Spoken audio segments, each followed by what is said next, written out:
Hello students, welcome to my YouTube channel. आज एक बहुत इंटरेस्टिंग टॉपिक पढ़ रहे हैं एचएससी बोर्ड एग्जाम से रिलेटेड। ओके, सो हम क्या पढ़ रहे हैं? What is demand and like law of demand and its assumptions.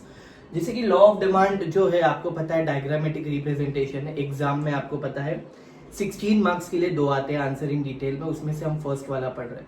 अब एक चीज याद रखना बिफोर ये आंसर स्टार्ट करने से पहले, दैट अगर इकोनॉमिक्स में 8 मार्क वाला क्वेश्चन आता है, दैट इज 8 मार्क्स। अगर आप सोच रहे हो बिना डायग्राम के अगर कोई आंसर आप लिख रहे हो और आप चाहते हो उसको पूरे 8 मार्क्स या 6 मार्क्स ऐसे आए, नॉट पॉसिबल। क्योंकि इकोनॉमिक पेपर ही ऐसे बनता है जिसमें आपको डायग्राम के बिना आंसर लिखना is next to impossible. Because diagrammatic representation economics में होगा ही, वो आपका एसपी ओसी ऐसे पेपर नहीं है जिसमें थ्योरी लिख गया हो गया। नो, इन सच पेपर्स लाइक इकोनॉमिक ऐसे पेपर्स होते हैं जहाँ पे आपको डायग्राम्स भी बनाने पड़ेंगे एंड विद दैट आंसर्स। या सो हम ये law of demand with assumption start करेंगे। आपको पता है लॉ ऑफ डिमांड किन्होंने दिया है? लॉ ऑफ डिमांड दिया है प्रोफेसर अल्फ्रेड मार्शल ने, है ना, in his famous book Principle of Economics in 1980। ये आपको फिलिंग द ब्लैंक्स और मैच द पेयर में आएगा तो आपको ये क्लियर है। और अजम्पशंस देखने से पहले आपको लॉ ऑफ डिमांड का बेसिक पता है। लॉ ऑफ डिमांड में क्या है? लॉ ऑफ डिमांड क्या बोलता है? Law of demand says other thing being constant, other thing being constant. Constant का मतलब क्या होता है? बाकी की चीजें सेम है और इकोनॉमिक्स के हिसाब से अनचेंज्ड, बाकी चीजों में कोई बदलाव नहीं आएगा। सिर्फ हम किसके बारे में बात करेंगे? We will only talk about 2 factor, that is price and demand. Okay, हम सिर्फ 2 ही फैक्टर के बारे में बात करेंगे, that is price and demand, and other thing remain और being constant. Constant का मतलब क्या है? सेम रहेंगे, उसमें कोई भी चेंज नहीं आएगा। इकोनॉमिकली क्या है? वो अनचेंज्ड, राइट? सो हमारा लॉ ऑफ डिमांड क्या कहता है? क्या क्या कहता है? लॉ ऑफ डिमांड कहता है कि डिमांड और प्राइस का जो रिलेशन है, डिमांड और प्राइस का रिलेशन क्या है? इनवर्स रिलेशन है। कैसा रिलेशन है? इनवर्स। इनवर्स का मतलब ऑपोजिट रिलेशन है। व्हेन डिमांड गोज अप, है ना, price goes down, and similarly when demand goes down तो क्या होता है? Price rise. प्राइस क्या होता है? हिंदी में बात करें तो अगर डिमांड बढ़ेगा तो प्राइस घटेगा, एंड अगर डिमांड घटेगा तो प्राइस बढ़ेगा, है ना। और बाकी की चीजें क्या है? बाकी की चीजें क्या है? कांस्टेंट है, उसमें कोई भी चेंज नहीं आएगा। So this is our law of demand. हमें पता है डायग्रामेटिक रिप्रेजेंटेशन काफी इजी है, आप देख सकते हैं। अजम्पशंस में बच्चों को अभी भी कुछ चीजों में डाउट होता है, वो ये है अभी भी सम करते वक्त 2 चीजें हैं। वो अजम्पशंस वाले क्वेश्चन में अभी भी जो मैंने प्रीलिम के पेपर चेक किए उसमें अजम्पशन में exceptions to the law of demand लिखा है, और एक्सेप्शन वाले क्वेश्चन में कुछ बच्चों ने जब सेमेस्टर की एग्जाम थी उसमें अजम्पशंस लिखा है। Dude you have to understand the difference between assumptions and exceptions. दोनों सेम नहीं है। एक्सेप्शन एक्सक्लूड है ना, अजम्पशन से नहीं हम मान के चलते कि ऐसा हो सकता है ना। सो दोनों अलग अलग चीजें, please don't mix both the answers. Law of demand and its assumption is different, and law of demand with it exceptions are different. Okay, हम एक्सेप्शन वाला भी कवर करेंगे और टाइप्स ऑफ डिमांड भी कवर करेंगे, तो आपका कंसेप्ट काफी क्लियर रहेगा रिगार्डिंग और रिलेटेड टू डिमांड। या तो पहला अजम्पशन क्या है? Constant level of income. Constant level of income क्या बोलता है? लाइक ऐसा मान के चलते हैं कि लोगों की जो इनकम है ना वो क्या है? उतनी की उतनी है, ना बड़ी है ना घटी है। लाइक सपोज एक पर्सन 10,000 कमा रहा है तो ना उसकी इनकम बड़ी है ना उसकी इनकम घटी है। What this means? This means कि अगर देखो उसकी इनकम बढ़ती है तो क्या होता है? दे टेंड टू, उनकी जो स्टैंडर्ड ऑफ लिविंग है वो क्या हो जाती है? बढ़ जाती है ना। और जो भी गिवन प्राइस होता है उस पर वो ज्यादा क्वांटिटी खरीद सकते हैं ना, ज्यादा डिमांड कर सकते हैं, तो डिमांड में चेंज आ सकता है। इसीलिए क्या बोला जाता है कि जो भी नंबर ऑफ पीपल है उनकी इनकम क्या है? सेम है, कांस्टेंट। इनकम में कोई बदलाव या चेंज नहीं आया है। इसका मतलब वो ज्यादा डिमांड करेंगे नहीं, जितना पेमेंट उतना ही सेम टू सेम डिमांड करते चलेंगे, है ना, ऐसा। तो प्राइस और डिमांड में कोई उसका अफेक्ट नहीं पड़ेगा। Second what? No change in size of population. Population और डिमांड का बहुत तगड़ा रिलेशन है, क्योंकि क्या है, अगर जितना पॉपुलेशन बढ़ता है ना उतना ज्यादा गुड्स का डिमांड ज्यादा होता है, क्योंकि प्रोडक्शन ज्यादा बढ़ता है मार्केट में। तो सिमिलरली हम यहाँ पे ये मान के चल रहे हैं कि साइज ऑफ पॉपुलेशन उतना ही है हमारे कंट्री में, यानी हमारे इकोनॉमिक में पॉपुलेशन या ग्रोथ नहीं बढ़ी है, राइट? नहीं बढ़ी है, इसका मतलब मार्केट में ज्यादा डिमांड हो नहीं रही है, तो डिमांड और प्राइस पे अगेन उसका कोई असर नहीं पड़ रहा है। Understood? Just because size of population हम क्या मान के चल रहे, रिमेन अनचेंज, यानी उसमें कोई चेंज नहीं आया है। Next is before starting with price of substitute goods and price of complementary goods, बच्चे एग्जाम में अभी भी I don't know why what happens with them, exam का प्रेशर कितना ले लेते हैं पेपर जब आता है, तो सब्स्टिट्यूट गुड्स और कॉम्प्लीमेंट्री गुड्स का डिफरेंट ही नहीं अभी तक उनको डिफरेंशिएट करने आ रहा है। फिलिंग द ब्लैंक्स में भी गलत लिख के आ रहे हैं और आंसर में भी गलत लिख के आ रहे हैं।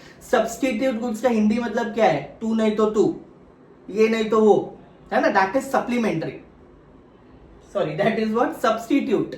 सब्स्टिट्यूट का सिंपली मीन्स क्या हो गया, अगर चाय महंगी हो गई तो मैं क्या ले लूंगा? कॉफी ले लूंगा, राइट? तो ऐसी सब्स्टिट्यूट चीजें होती, इसके बदले वो, ये चीज महंगी हो गई तो मैं वो चीज ले लूंगा, है ना? This is how it works. और बच्चे कंफ्यूज होते हैं बिटवीन कॉम्प्लीमेंट्री। कॉम्प्लीमेंट्री क्या होता है? अभी समझो ना, एक प्रोडक्ट से रिलेटेड दूसरा प्रोडक्ट होता है ना? जैसे हमने समझो कार ले ली, है ना? बिना पेट्रोल के चलेगी क्या? नहीं, कार एंड पेट्रोल, तो ऐसी चीजें होती है कॉम्प्लीमेंट्री। एक के बिना दूसरी चीज, अगर एक बढ़ गई तो दूसरी चीज भी बढ़ जाएगी, है ना? Just because rising price of one product will effect another product. तो यहाँ पे क्या है, प्राइस ऑफ सब्स्टिट्यूट गुड्स, यानी हमने क्या देखा है कि जो भी सब्स्टिट्यूट गुड्स है उनकी प्राइस क्या है। देखो, और एक चीज मैंने क्यों एग्जाम्पल आपको बताया, बहुत सिंपल, बिकॉज अगर विदाउट एग्जाम्पल सिर्फ आप उसका एक्सप्लेनेशन लिखते और नीचे एग्जाम्पल नहीं देते 8 मार्क वाले क्वेश्चन में, तो आप भूल जाओ कि आपको पूरे 8 मार्क्स आएंगे। Not at all possible. To gain और to fetch that 8 marks, okay, आपको एग्जाम्पल कोट करना जरूरी होगा, एटलीस्ट इन क्लास 12, क्योंकि क्लास 13, 14, 15 जितना भी आगे पढ़ोगे आपको एग्जाम्पल के बिना कोई आंसर के मार्क्स नहीं मिलने वाले। Please get that in your head.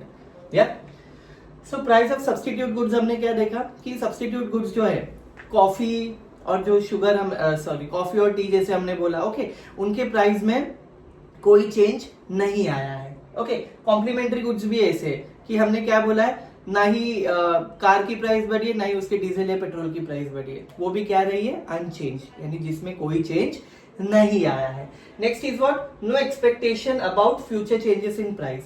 Future में क्या हो सकता है? ट्रेंड चेंज हो सकता है ना? ग्लोबल क्राइसिस आ सकते हैं, या फिर XYZ रीजन, तो उसकी वजह से क्या होता है, it affects the price of the product. तो एक बार प्राइस बढ़ गया प्रोडक्ट का, शायद डिमांड कम हो सकता है।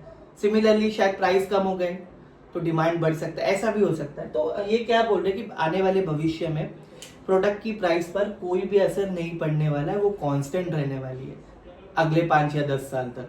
या सो this is how it won't, या इसका असर कुछ नहीं पड़ेगा डिमांड और प्राइस के ऑफ द प्रोडक्ट या ऑफ द, आप प्रोडक्ट की जगह इकोनॉमिक्स में कमोडिटी वर्ड यूज करोगे तो ज्यादा बेटर होगा, because commodity sounds good in economic, क्योंकि हर सब्जेक्ट की अपनी लैंग्वेज होती है। Next is no change in taste, habit, preference and fashion. Very simple thing, यानी क्या है, किसी के टेस्ट में, हैबिट में, प्रेफरेंस या फैशन में कोई चेंज नहीं आया है। मतलब इससे होता क्या एग्जैक्टली? वेरी सिंपल थिंग, अगर मेरी चॉइस चेंज हो गई किसी प्रोडक्ट को लेकर, या मेरी आदत बदल गई, या मुझे कुछ दूसरी चीज अच्छी लगने लगी, या मेरा पहले मुझे ये चीज ज्यादा पसंद थी, वो चीज कम पसंद थी, ऐसा हो सकता है। तो क्या हो जाता है, I might demand for another goods, तो शायद गुड्स की डिमांड क्या होगी, मार्केट में बढ़ते जाएगी।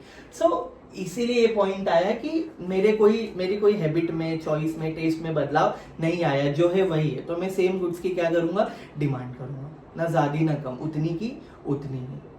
सो this is how it works. No change in taxation policy, no change in taxation policy मतलब होता है ना, जैसे नेगेटिव गुड्स की अगर मैं बात करूँ तो सिगरेट हो गया, टोबैको हो गया, है ना, इनकी जो टैक्सेशन रेट है, गवर्नमेंट ने अभी जो 28% से 35% करने का प्रपोज किया है ना, आने वाले बजट में 2025 को जब भी बजट आएगा फेब में, उसमें प्रपोज किया कि 28% की जगह 35% टैक्स लेना चाहिए। लेकिन वो नेगेटिव प्रोडक्ट पे, पॉजिटिव प्रोडक्ट पे क्या होगा, अगर टैक्स रेट बढ़ गया तो ऑब्वियसली जो फाइनल प्राइस होगी प्रोडक्ट की वो भी क्या होगी, बढ़ेगी, है ना। सो हम मान के चले कि गवर्नमेंट ने हमारे जो भी XYZ प्रोडक्ट है उसके प्राइस पर कोई ज्यादा टैक्स नहीं लगाया, जो था उतना ही था। दैट मीन्स प्राइस में भी कोई चेंज नहीं आया, एंड सिमिलरली डिमांड पे भी उसका असर नहीं पड़ेगा। So with this we understood assumptions to the law of demand. This was a quick revision. आप तीनों चीज याद रखना बिना डायग्राम, जो लॉ ऑफ डिमांड का डायग्राम है उसके बिना ये 8 मार्क वाला क्वेश्चन नहीं करोगे. सेकेंड, जो भी एक्सप्लेनेशन लिखोगे भले 2 या 3 लाइन का लिखो, उसके नीचे एग्जाम्पल कोट करोगे. कॉम्प्लीमेंट्री क्या है, सब्सटीट्यूट क्या है, गवर्नमेंट का टैक्स रेट क्या है. ओके. थर्ड थिंग, आप कोशिश करो कि विदाउट मीनिंग के बिना आंसर ना लिखे. अगर विदाउट मीनिंग के बिना आपने डायग्राम और पॉइंट्स का एक्सप्लेनेशन किया है, no, meaning is must in answer to gain all over 8 marks. With this, we have completed law of demand with its assumptions, and in next lecture we will do law of demand with its exception, then types of demand as well. Bye bye and best of luck for your exam.